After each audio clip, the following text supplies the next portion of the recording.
se lleva de ello, no lo sé, pero a mí me parece fantástico.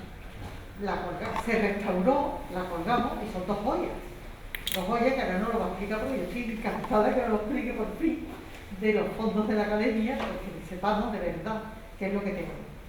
Y entonces ahora mismo están viéndose en el salón de plenos, donde se puede visitar y a verla y tal, y me alegro de que se vayan restaurando poco a poco todos estos fondos que hay para que brille esta casa cada vez más con sus propios fondos, pero que todos estemos enterados de qué es cada cosa que hay aquí. Poco a poco iremos resolviendo estos enigmas o esto que nosotros no llegamos a saber. Aquí teníamos la idea de que había que hacer algo y sobre esto, porque por otra parte, pues una academia tiene unas obligaciones que no son simplemente ser un lugar donde se den conferencias, que sean importantes, que, en fin, que tienen interés, que hay cosas que tienen una, llamemos, una modernidad, que es a veces una cosa muy rápida, porque las cuestiones que se hacen y se estudian en los sitios donde hay estéticas y hay cosas son de una otra manera, ¿no?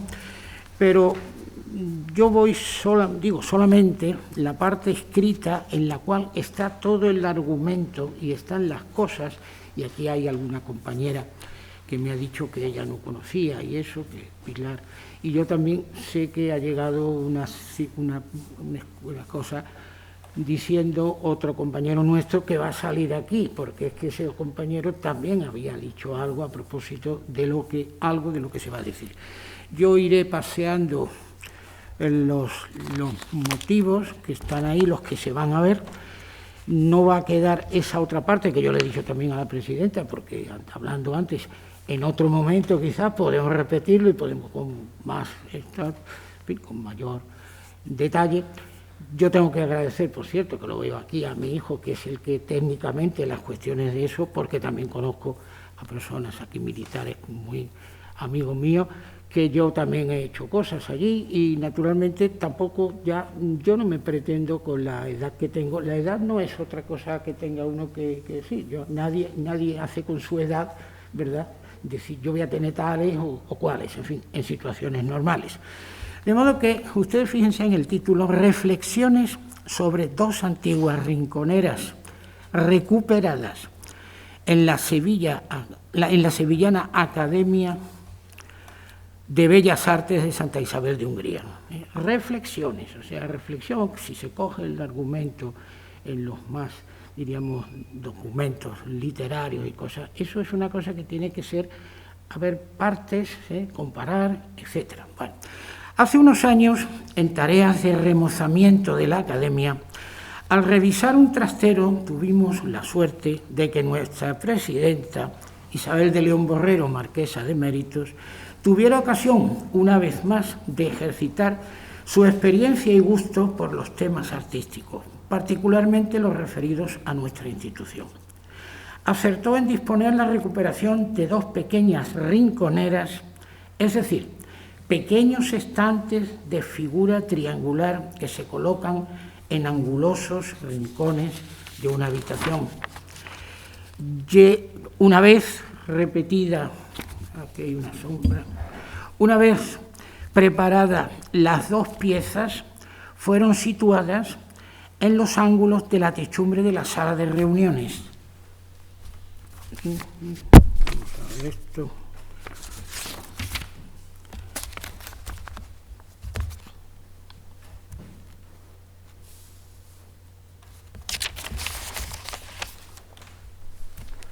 Bueno, estoy dándole al avance. Ya está. Vamos a ver si esto lo encajo lo suficiente. En fin.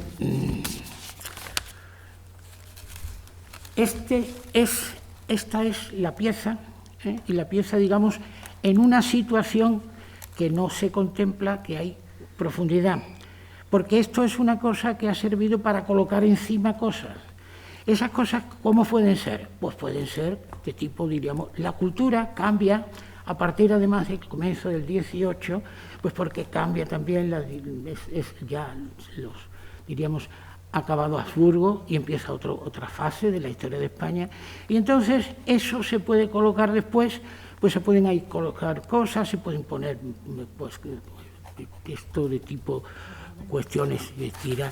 Es una torre extraordinariamente variada este tipo de pieza. Entonces, las escenas frontales de manera muy apropiada para fotografiar los detalles de la calidad de los motivos tallados y el brillo de los dorados. Cuando esto estaba en los arriba se veía así, y yo hice las fotos. Recientemente ambas repisas han sido descendidas cerca del suelo a 2 ángulos de la cabecera de un vistoso salón, cubierta su techumbre por un telón de trama geométrica mudéjar.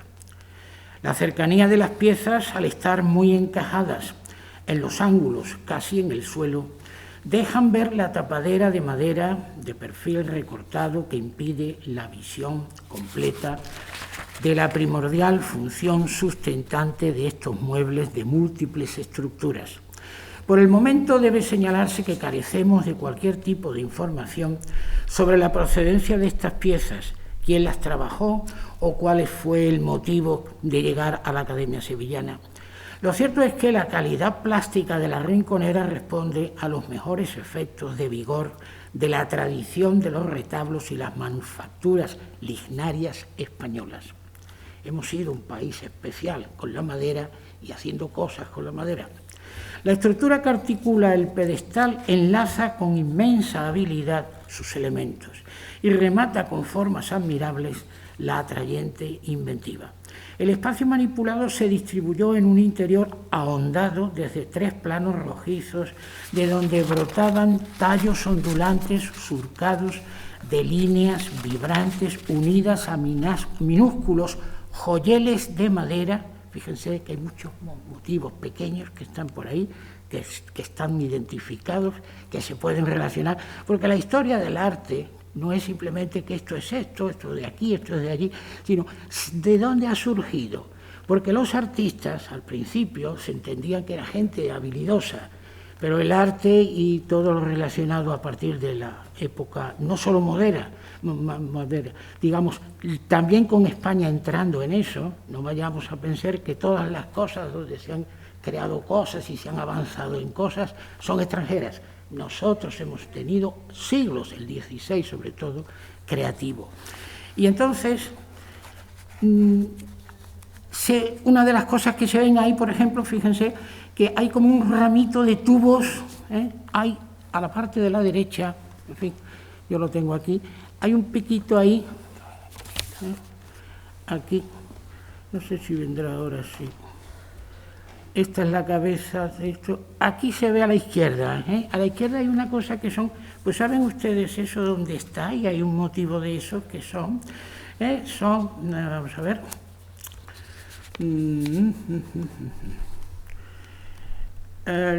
las modalidades alegóricas y tal, bueno, esto y tal, se difunde, circula, cartillas arte, ¿por qué se pone eso y se hace esto aquí? Porque esto se ha hecho en Sevilla seguramente, o en el contexto de Andalucía, pues porque estas cosas tienen prestigio, hay cosas que se han hecho en algún momento, ¿no? Dice, particularmente son congruentes con personajes o situaciones con multitud de ejemplos o prestigiosas categorías. Por ejemplo, como lo relacionado con el arte clásico y vinculación de obras artísticas o situaciones de episodios mitológicos.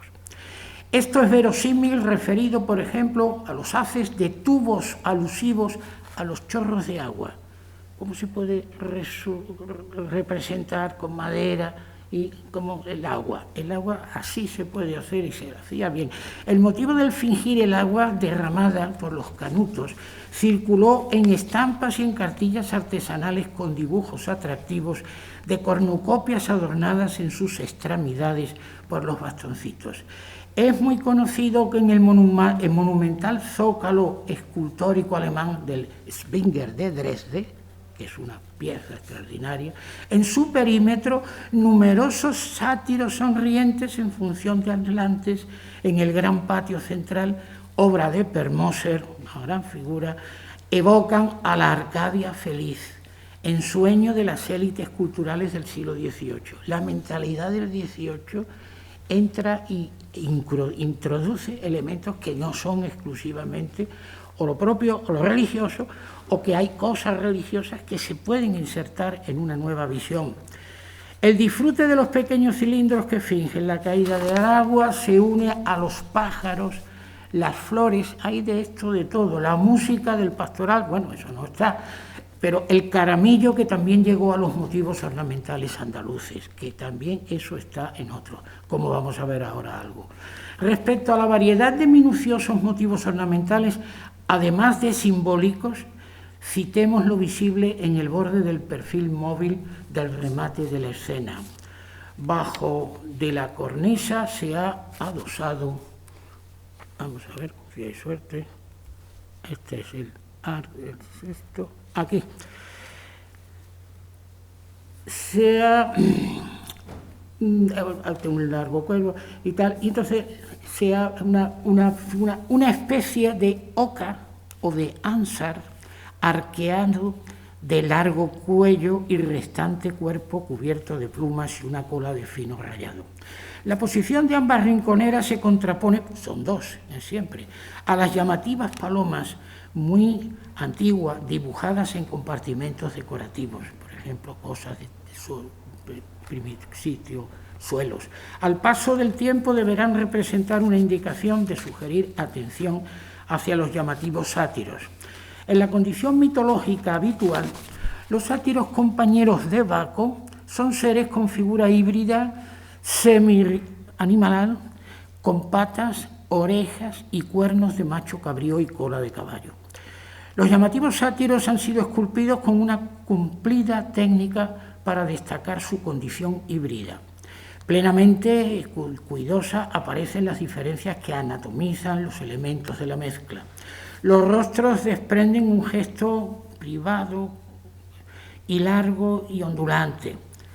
Barbas bífidas, la vimos en el anterior, las barbas que tiene, vamos a ver si aquí, ahí, ven ustedes, el dibujo es espléndido. Esto es dibujo que se hace, normalmente, se hace con pintura, digamos, o dibujo, y que se pasa después al arte. Y entonces, remolino de hojas, ahora ya volvamos otra vez a lo adelante, y ahí hay remolinos de guirnaldas florales que en cada repisan un muñón de brazo ahí y se proyectan lateralmente enlazándose en un remolino de hojas de bordes recortados y ahuecados, internamente con un relleno de finas estrías. De la cintura del sátiro remonta una especie de aguda proa. Que eso estoy aquí atrás. Atención a eso porque miren ustedes qué maravilla es ese redondel que hay ahí. En el tramo, una de tal, vamos a ver, un giro de voluta protegida por la ancha crestería de hojas de acanto con el embés rayado de estrías. En el tramo bajo del final, por una pata de la cabra de una rinconera, hay alguna flor carnosa con sencillas molduras. Ahí las hay. En situación distinguible evidente, al costado de la zona de la diestra se advierte un puñado de cánulas, las que hemos visto, de agua, que representan derramamiento de agua. A propósito de la funcionalidad de las dos rinconeras conservadas en la Casa de los Pinelo, presentadas con sus respectivos sátiros y sus recónditos adornos, queremos indicar que son sumamente variados los tipos de mesas apropiadas para uso de objetos de calidades de lujo o sencilla contemplación, progresivamente difundidos desde el comienzo del siglo XVIII. Con el nombre de consola, es otro nombre, se designa, o también de credencia, eso también es otro nombre, a una pareja utilizada de mesas, tipo de mesas, a ambos lados del altar mayor de la parroquia de San Telmo en la ciudad de Chiclana de la frontera Cádiz. Con Cádiz tenemos una relación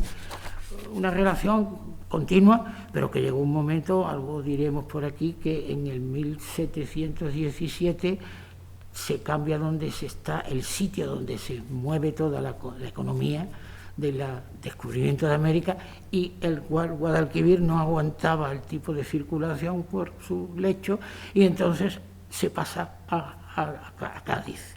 Por eso hay redacción y Cádiz tiene una importancia grande. Las dos consolas, el nombre que tienen, y ellos lo utilizan en artículos, las dos consolas adosadas al muro de fondo del altar citado actúan claramente como mobiliario litúrgico. Ellos, en ese sitio que hemos citado, esta es una de ellas, son dos también, las que está en ese lugar que he leído, en la parroquia de San Telmo, en la ciudad de Chiclana de la Frontera. Ustedes fíjense, si tienen en mente, o si está en la mente, lo que es el que hemos visto, y ahora es este, pero fíjense que hay elementos comunes también, en fin. Vamos a ver. Las dos consolas adosadas al muro de fondo del altar citado actúan claramente como mobiliario litúrgico, porque esto, si ustedes se fijan, esto ahí en la parte de abajo se ve que la puerta esa que se ve y que se ha cortado ahí es porque se entraba al retablo. Luego sabemos que estas piezas habían estado en un lugar religioso, y cabe preguntarse, ¿un lugar religioso con estos motivos? Fueron trasladadas desde el convento de agustinos de dicha ciudad. Si bien cabe plantear si estas mesas bruñidas tan apropiadas para colocar los enseres de las ceremonias religiosas, porque aquí se puede colocar muy bien, ahora mismo ahí hay un santo, porque esta es una iglesia, y ahí se pueden colocar cosas cuando llega la hora de cualquier tipo de actividad litúrgica, ¿no? El obligado acercamiento para contemplar las dos consolas de la parroquia de San Telmo, si bien se levantan algo del suelo, exige tratar máxima cercanía para distinguir lo fundamental de la escena. Es otra manera, los sitios donde se colocan son fundamentales y para lo que sirven, claro. La estructura de lo visible es paralela, pero hay algunas diferencias debidas a las aplicaciones de la técnica de los entalladores.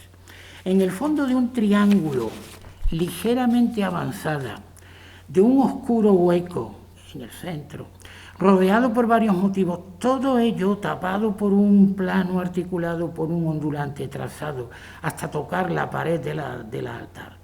Son dos sátiros, ahí en los extremos, son dos inclinados, los que alargan cada uno de ellos un brazo con mano levantada y la otra que se introduce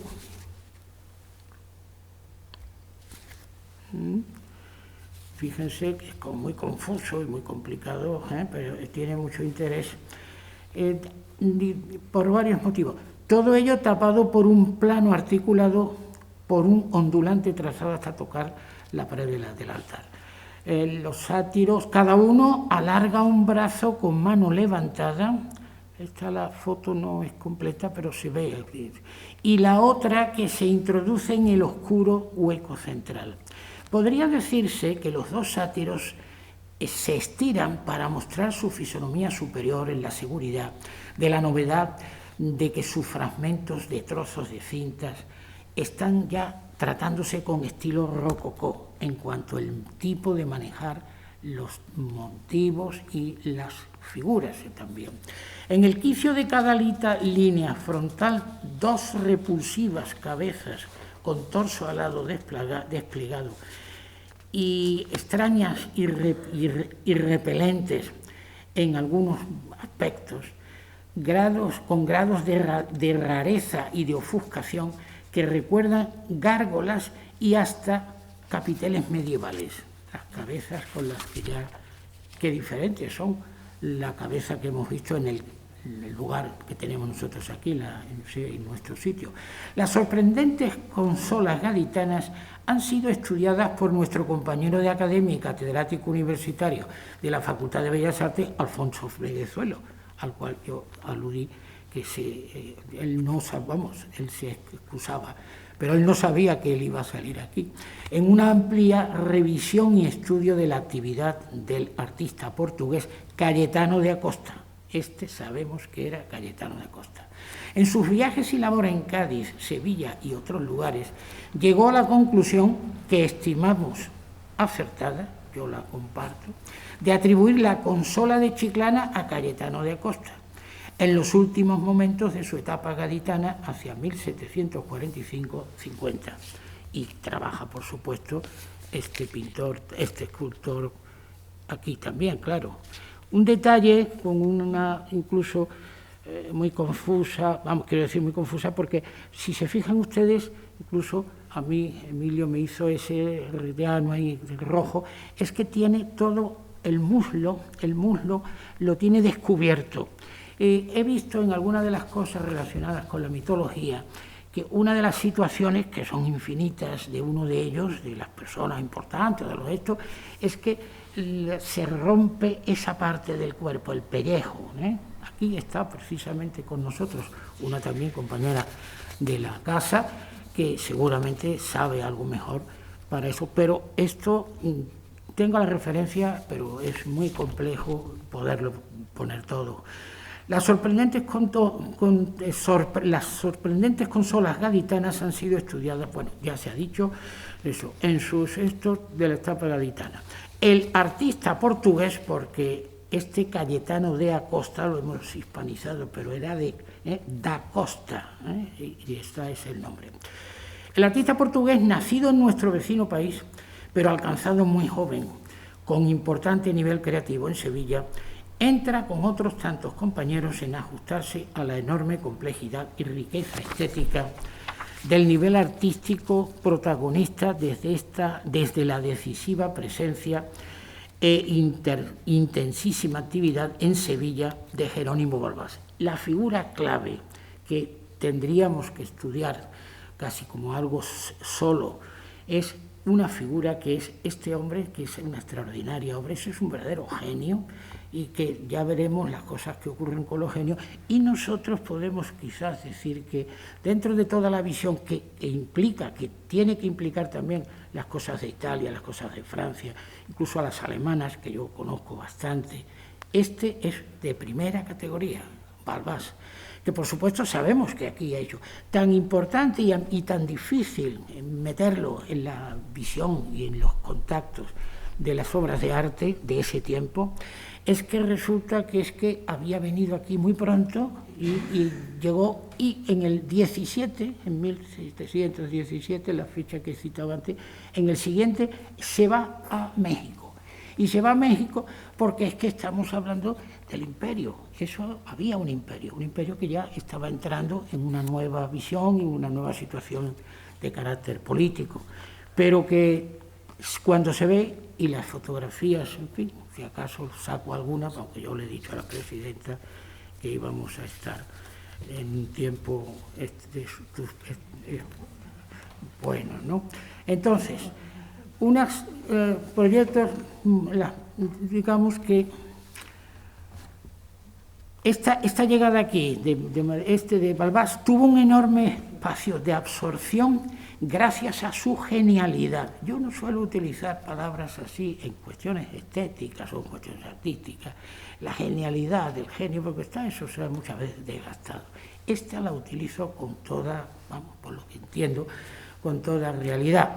Solo trataremos de señalar algunas consecuencias inspiradas por los sorprendentes proyectos debidos a las modalidades de ménsulas y planos variados para ampliar lugares donde colocar objetos de toda clase de las variadísimas solicitudes a los escultores. Lo que está aquí hecho es que la nueva sensibilidad, primero los artistas ya no son sencillamente habilidosos, y son gente que ha tenido años en los cuales han hecho cosas, digamos, relacionadas con la sensibilidad general. El artista ya se concibe que él va a crear, puede hacer cosas que se le ocurran, y tiene talento y tiene trabajo como para pedir que se le atienda. Algo de eso vamos también a terminar y a ver. De modo que ese es el que está aquí, pero la desgracia es que la gran obra que hace aquí Balbás está en la catedral, y hay un enfrentamiento que tiene también una base política, de que en el lugar donde se hizo allí una gran estructura, que la hizo y que la hizo en la iglesia de la catedral, en la parte del cardenal, de la parte de la presidencia del gobierno, de esto, allí en eso, y eso se destruyó, y se destruyó en 1824. Esa ha sido una de las mayores desgracias de todo en la historia del arte español, y en concreto en Sevilla. Un ejemplo de la amplitud y rapidez de resultantes de la obra balbasiana, porque la referencia y la influencia es enorme.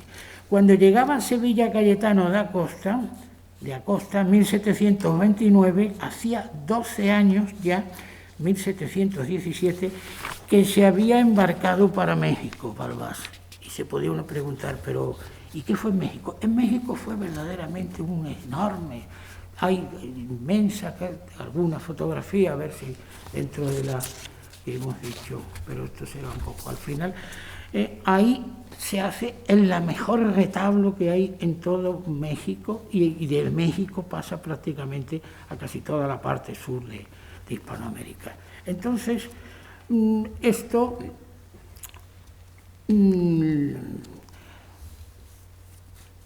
ya se había ido, porque el año citado en el renglón anterior sería un año aborrecido por los sevillanos, porque en 1717 pierden la Puerta de Indias debido a las dificultades de la navegación por el curso de Guadalquivir, y por consiguiente se trasladó a Cádiz la organización de tal dominio económico de intercambios mundiales. En los primeros años del siglo XVIII ya se movía Balbás por Cádiz. Al poco consigue que los canónigos hispalenses le confíen la construcción del gigantesco retablo de la cabecera del templo del culto al Santísimo, ese es el que yo he aludido, que daba a la entrada, confiado igualmente a la devoción mariana, pues no era cuestión solo de del carácter Santísimo Sacramento, sino a la Virgen también. Sevilla era y mantenía, por supuesto, su devoción, y en el plano del proyecto artístico prometerse la inveterada grandeza de todo lo realizado en la catedral hispalense. Todo lo que se hacía por la catedral tenía que ser grandioso, y cuando Balbás gana una especie de contrata que hay y una cosa de esto, hace una cosa que él creía que tenía que estar a la altura de lo que se había hecho en el altar mayor grande, en el final del siglo de la Edad Media y del Renacimiento. La figura de Balbás es la de uno de los máximos autores españoles del retablo lignario de todos los tiempos. Su accidentada trayectoria vital desde sus tierras zamoranas de nacimiento, tras recalar en Madrid, atención, con al parecer un trabajo en teatrales. Manejaba mucho las cosas que se hacían en Madrid en teatro. El teatro también ha sido, nosotros en España, después de Inglaterra, quizá de Shakespeare, somos un gran país para el teatro, y trabajaba. ¿Qué significa un artista de esto? Pues que hay que ambientar las cosas, el que hay que tener talento para las escenas, poderlas, diríamos, hacerlas visuales para lo que es. El teatro tiene una importancia muy decisiva para estas cosas, ¿no? Entonces, en Sevilla, la Catedral del Éxito Sensacional, con el retablo del Sagrario Catedralicio, lamentablemente destruida a comienzo, ya he dicho, 1824. En 1717 llegó a México con mucho trabajo y dificultades en acordar importes a liquidar en proyectos asombrosos. Su fallecimiento llegó en 1748. En 1748 muere Balbás allí en México. Su obra magna fue el majestuoso retablo de los Reyes. Ese, si acaso, le buscaré por ahí eso, pero yo creo que lo conocen. De concepción análoga al que había hecho en la cabecera de la capilla sacramental de la catedral sevillana. Si bien solo hay que celebrar del desgraciado de Sevilla, que solo podemos recomponerlo en la mente gracias a una descripción del famoso Ceán Bermúdez. Sabemos con esa descripción, que la tenemos, de lo que era ese gran, lo que hizo aquí en Sevilla, que era incluso mayor, más alto que el que se hizo después, el que hizo en México. Es del mayor interés recordar que se conservan comentarios de Balbás referidos a sus dibujos. Les he sacado ahí porque, ¿cómo era como artista? ¿Qué clase de artista era él?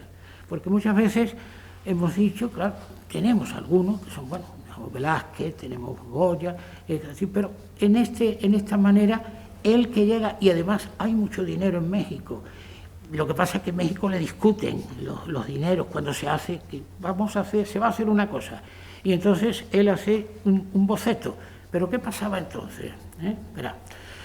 Cuando se conservan de Balbás referidos a sus dibujos y planos con previsiones, pero luego cuando llegaban los problemas a la hora del traslado para hacer ya la obra, y había que retocar el dinero y el gasto implacablemente.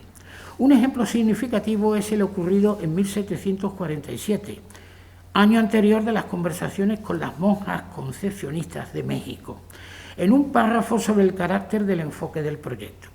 El artista declara en varias ocasiones de su recurso a caprichosos y adornos.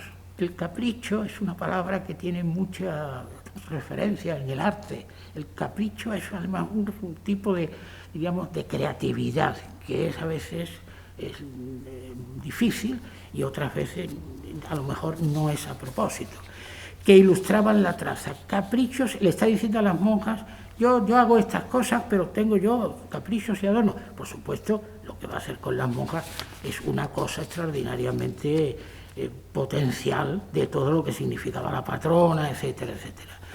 Con Balbás, con la voluntad innovadora, desgraciadamente ya estaba cerca su muerte, que sale a mostrar su libertad de artista creador. Esto es modernidad absoluta, y una modernidad que no es italiana o que no es a lo mejor por supuesto alemana, que es también para cosas hispanoamericanas. Que se propone, comillas, salir del estilo común que hasta ahora yo he practicado. Lo que había hecho en Sevilla era una cosa asombrosa, pero le parecía que aquello era una cosa común, que todavía se podía hacer algo más. Y remataba orgulloso a propósito de los bocetos previos que presentaba. Comillas otra vez. Siempre he adelantado en su fábrica mucho más de lo que presentan los diseños. O sea que cuando dibujaba no se hace eso ya riguroso, eso es una cosa como es un contrato de tipo laboral. No, se me han ocurrido otras cosas. Vamos a hacerlo esto. Naturalmente eso llegaba a momentos, pero en América y en eso hubo algunas cosas. Y nosotros tenemos una obra que, por lo menos para cumplir lo que hemos dicho, les enseñaré, quizás ahora lo haremos, para que vean ustedes dos cosas de las que se ha citado aquí, pero nada más, ¿no?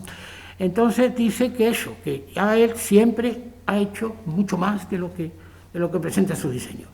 La presencia de sátiros y de contradictorios adornos en la Rinconera de Sevilla y la de Chiclana permite confrontar los talleres andaluces de escultores y entañadores.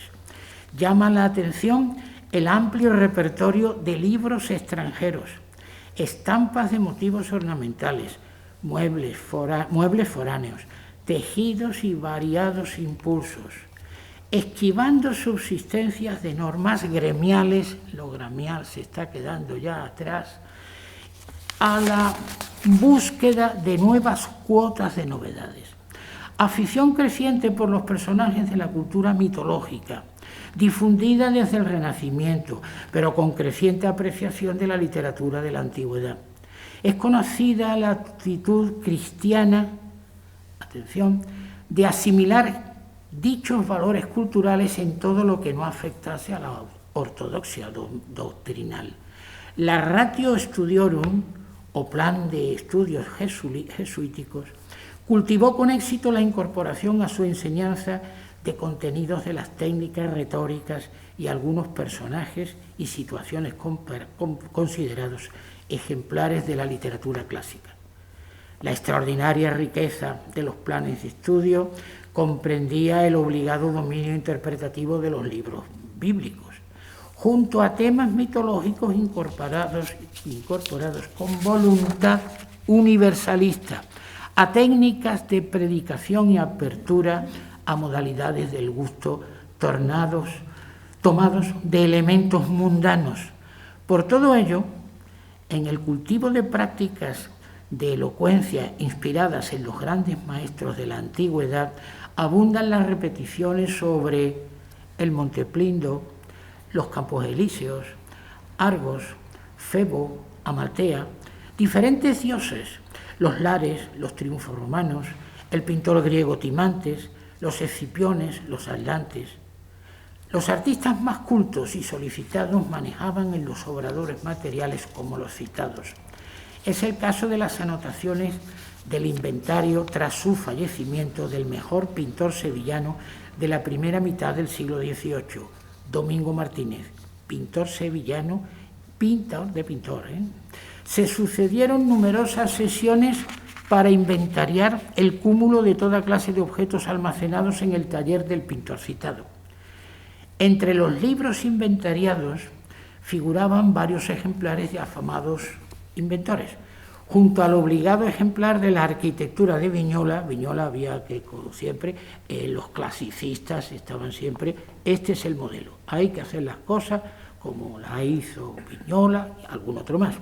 Se cita un tomo de tamaño folio de las obras de Lepôtre, un francés, uno de los precursores de la ornamentación. El repertorio de grabados de Versalles está viniendo y está llegando a fondo también lo francés, lógicamente, contando además con la presencia en Sevilla, 1729-1733, de los pertenecientes a la corte del primer rey de la dinastía de la Casa de Borbón. En los inventarios reunidos por Domingo Martínez aparecieron las notas de necesidades de carácter mundano referente por la corte en mobiliario, objetos cerámicos, adornos, platería, etc., sin que en la reseña faltara un libro, comillas, de más de a folio en badana colorada, con 74 estampas de distintos autores clásicos. En la primera estampa correspondía a la fábula de Pomona, la Ceres romana, protectora y generadora de la fecundidad de los campos, directamente relacionada con la comprobación de la existencia en los talleres artísticos sevillanos de piezas registradas en el inventario. Con el título modelos se anotan, en lo que había dejado este pintor, este gran pintor, cosas como esta, comillas, 7 figuras de yeso de más de media vara, modelos para estudio. Y sigue un apunte, otro medio cuerpo como el antecedente de una Venus. Y por último, del mayor interés en nuestro caso, se anotó en este apartado de figuras de yeso un medio cuerpo de un hombre a modo de un sátiro desnudo de lo mismo. De modo que en Sevilla había sátiros y había todos esos modelos. Una singular comparación de las imágenes referidas, pues, a Jerónimo Balbás, Pedro Duque Cornejo, Domingo Martínez, Diego Antonio Díaz y Cayetano de Costa en diversos temas puntuales relacionados asimismo con estampas que precisamente en esto último, esto nos encontramos. Roma ha sido siempre ciudad eterna, admirada por infinidad de artistas e investigadores, a la búsqueda de los edificios clásicos y asimismo foco de secular prestigio de famosas estampas de grutescos y repertorios ornamentales al ritmo de los obradores publicados de adaptaciones de estilos basados en los apuntes tantos de premiados decoradores o bien retocando las ruinas de la antigüedad. Una de las colecciones más demandadas y otra proyectada hacia 1760, ejecutada con 13 bellas tiras grabadas por Ottaviano y Volpato, son los que lo hacen, repleta de viñetas pictóricas y yeserías de las logias del Vaticano, pintadas por Rafael y sus discípulos. La serie completa fue adquirida por antecesores nuestros, por la Academia Sevillana de Santa Isabel de Hungría, en 1856 y 1857. Compraron la colección. El atrayente conjunto de largas tiras grabadas se puede ver claramente en la secretaría nuestra, está en la secretaría. Despliega un completo desfile de toda clase de versiones de escenas y motivos decorativos de la antigüedad, cuya identificación e interpretación a veces se nos escapa. Este es el caso de una viñeta de notoria dibujez, diríamos, nitidez dibujística y gráfica, que presenta en el centro de la escena un óvalo de una curiosa oca o grulla apoyada sobre una pata apenas visible la otra. Dos sátiros flanquean el óvalo central y fingen sostener un arco de listones. Unos velos giran en curvas frágiles y ampulosas, recordando los remotos tipos de las estampas del grotesco. Las rinconeras son obras de Jerónimo Balbás y Cayetano da Costa, ciertamente en fechas diferentes. Balbás marchó de México en 1717, pero Pedro Duque Cornejo, fallecido en Córdoba en 1757, tras haber rebasado en obra la dimensión universal del coro de la catedral de esa ciudad en 1747 y 57. Los artistas de múltiples modalidades de trabajo artístico y amplio abanico de fuentes gráficas y atracciones estilísticas, es verosímil suponer que conocieron las divulgadoras estampas de las logias de Rafael. Compuso una escena de exquisita figura técnica, prolija pero no confusa, que incluso pudo ser concebida como una de tantas empresas barrocas en las cuales, en ámbitos cultos y artísticos, pudieron entrar las profusas atracciones de la mitología. Finalmente, les voy a proyectar rápidamente para que no queden por lo menos de a ver estos y esto, como lo voy yo avanzando, pero vamos a ver, esto aquí yo tengo por delante las que yo voy ahora mismo a ver. Esta, por ejemplo, vamos a ver, le vamos a dar aquí. Esto es una cosa sencillamente porque parece que hay cosas. Esto está en un sitio que, en fin, es allí en la cosa de la casa, digamos, donde las cosas, dentro de poco vamos a tener que hablar de la pintura. Hay cosas que no tienen calidad. Si ustedes comparan lo que tenemos nosotros con esto está en un gran, diríamos, un lugar donde hay una escalera y hay una cosa que se hace. Ese es una especie de demonio. Pero el que se haga una cosa del demonio, se puede hacer las cosas pintadas bien o haciendo por artistas. A los artistas hay que aprender a verlos. Esto no tiene realmente. Se ha hecho ahí unas piernas, simplemente se han cubierto una especie como de, diríamos, de cruce de piernas, pero no tiene eso. Esto es una cosa extraordinaria que tendríamos que hacer, y yo creo que yo también me comprometo, si algún día, es que se hace una fiesta espectacular cuando se tiene que recoger que el rey que viene con Bárbara de Braganza, de Portugal, y se hace aquí una fiesta donde yo lo que quiero, citando ya final para terminar, se dan ustedes cuenta que hay ahí abajo a la izquierda hay unos caballos, hay unos gorros y hay sátiros. Los sátiros estaban en las fiestas. Las fiestas sevillanas se disfrutaban la gente de sátiros. Pero como Sevilla tenía la profundidad de lo religioso y naturalmente la compartento entre lo que es la fiesta, están bebiendo los que están arriba, pero detrás hay ahí unas mujeres que están ahí encadenadas y que están llorando. Es un poco el compreso entre el contexto en una cosa y en otra, pero en fin, ahí tienen ustedes lo que hemos dicho. Esto está ahí en la Secretaría. Y hay un sátiro, el sátiro tiene todo ese tipo de pelo, de tal, en la figura también de la pieza. Esa pieza la he confrontado muchas veces y nadie acaba de decirme si es una... Eso ya lo cito ahí en el texto. No, esto es una cosa, esto es un Balbás que se conserva, pero que realmente parece mentira. Esto está en San Isidoro, en la parroquia de San Isidoro, la capilla. Eso tiene elementos claramente, algunos lo voy a pasar rápido. Esta es una virgen que se llama la Virgen de las Nieves, y esto tiene, ustedes dirán, se trata de una cosa muy confusa. Esto ciertamente, si se va uno a pensar en alguna de las cosas, por ejemplo, que se hacen incluso hasta en Alemania y cosas así, pero aquí hay un factor con el que todavía no hemos montado, digamos, una interpretación profunda. La luz.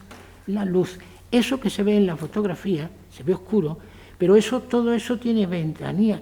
Y cuando en la plaza que está allí, en el sitio donde he dicho de allí de San Iso, eso estaba abierto, entraba la luz y la luz entraba por detrás. Hay varias cosas. La luz es un factor extraordinario que se puede, incluso en algunas ocasiones, superar a los que se referentes a lo que podríamos llamar el teatro o el tipo de cosas que se hacen.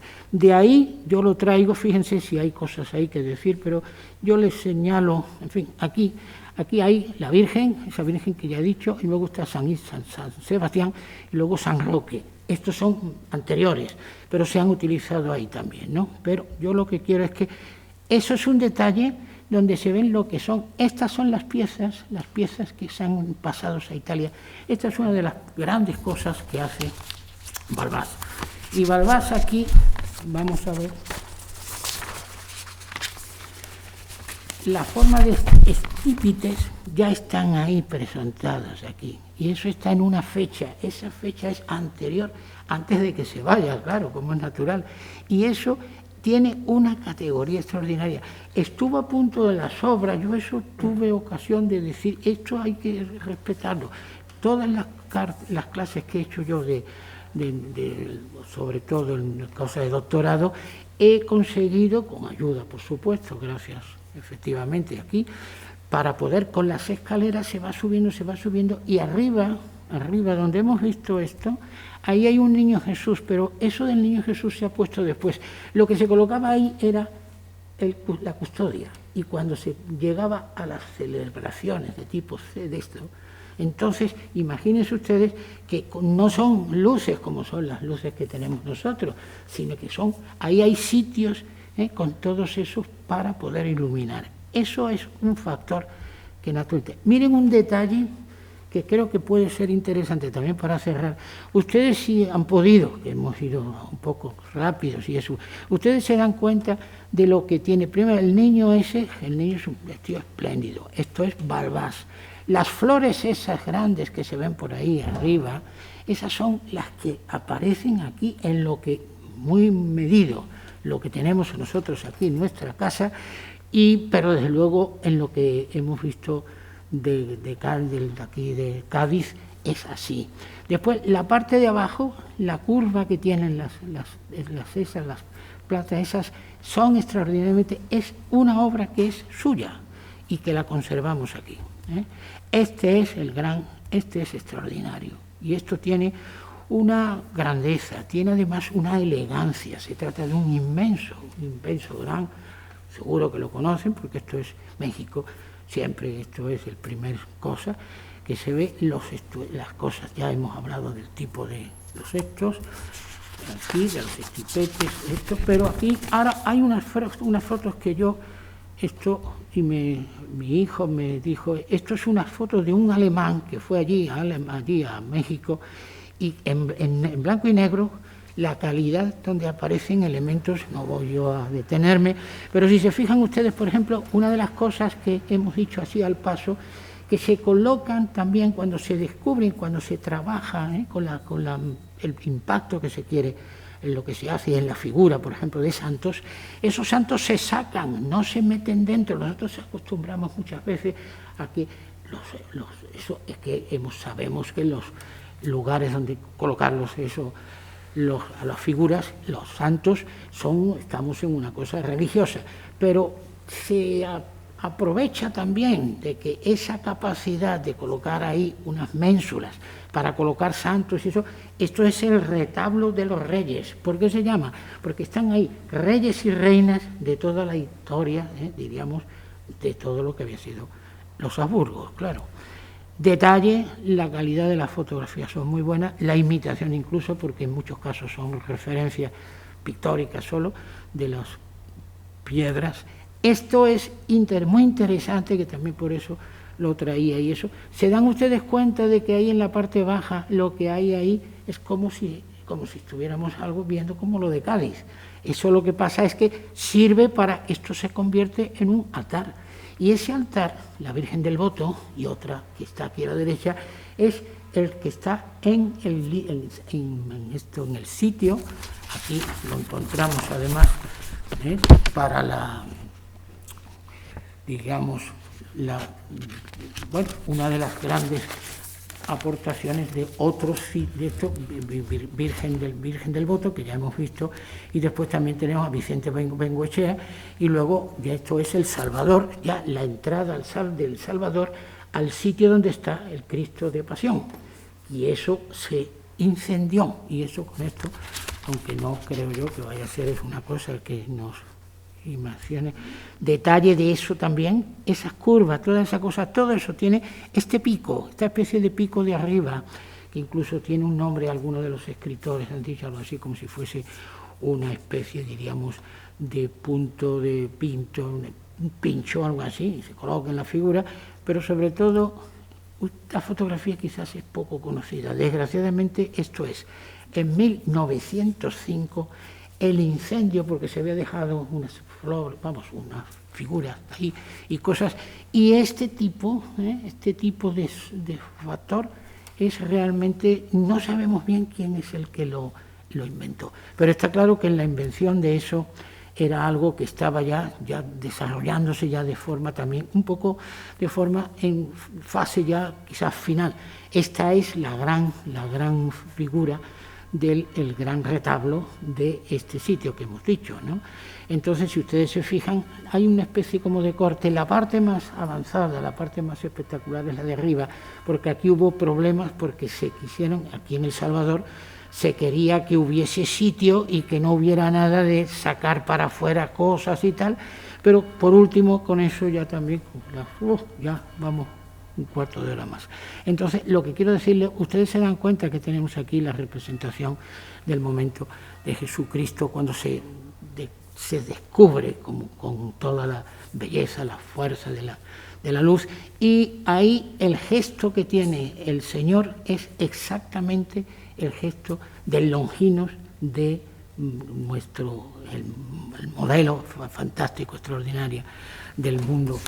Me parece que lo debo haber citado aquí, que se encuentra, por supuesto, recordando el tipo del sitio donde estaba el gran